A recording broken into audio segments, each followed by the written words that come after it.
Chapter 2, Practical Geography. In the previous standards, we have studied the elements of a map such as conventional signs and symbols, scale, etc. In this chapter, we shall study an important element of a map, namely map projection. Map projection. The Earth is a three-dimensional body. However, while preparing maps, we have to represent it in the form of a two-dimensional figure. This is the main difficulty in preparing maps. One can overcome it through map projection. For this, the graticule, that is, the network of the imaginary lines of parallels and meridians, is used.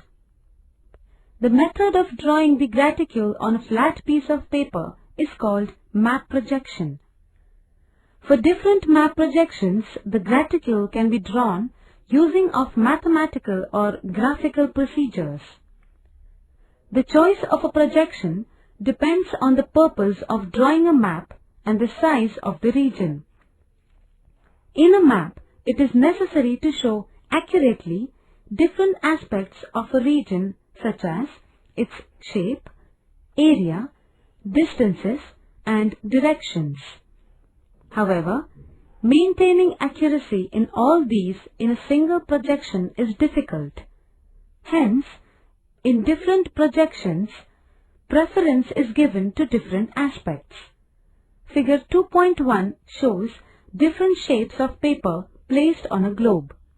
They are flat, conical, and cylindrical. The types of projection according to the shape of the paper are zenithal, conical, and cylindrical respectively. The flat paper can be positioned at the pole or the equator or any other location between these two.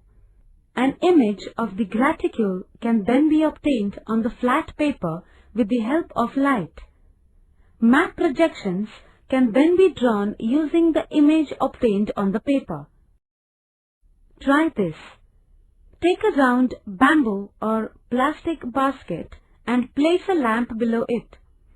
Try to get the image of the basket's mesh on a piece of paper. Change the location and the shape of the paper. Observe the changes occurring in the image. Isolins. A line on a map joining places of equal values is called an isolin. For studying a given geographical variable, such lines are drawn on a map considering the values of the variable.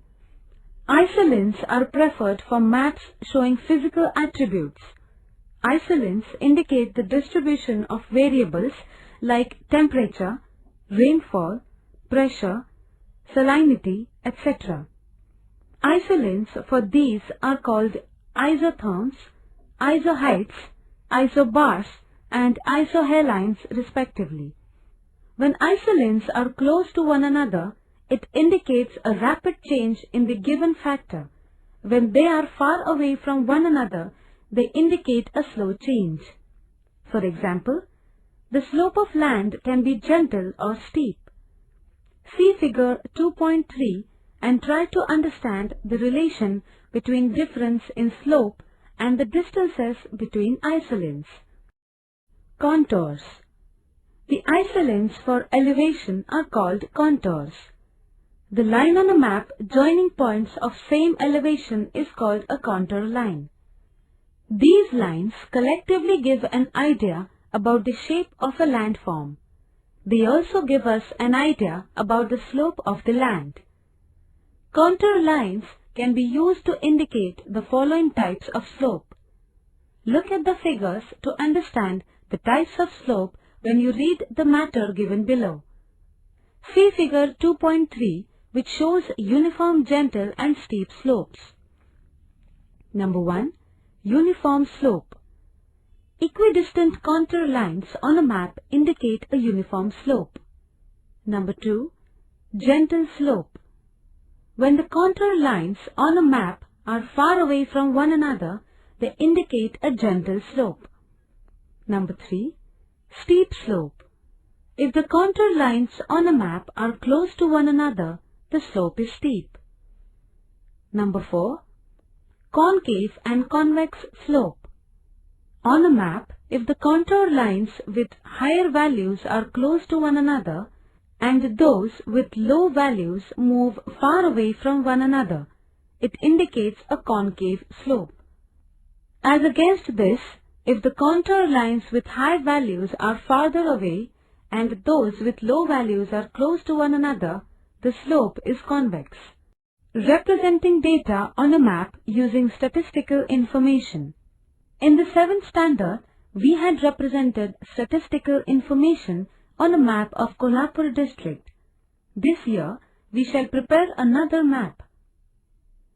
The taluka-wise density of population, that is, Census 2001, for Ahmednagar is given in the accompanying table. You have to prepare a choropleth map using this data. Procedure. Consider the density of population of the different talukas in Ahmednagar district. Find the maximum and minimum values of the density of population. We can place the density values in the following 3 groups. Number 1, less than 200. Number 2, 200 to 400. And number 3, more than 400. Check the density of population of the talukas in the table alongside. Find the talukas that belong to the groups we have identified. You have to use 3 proper shades out of the 4 given below.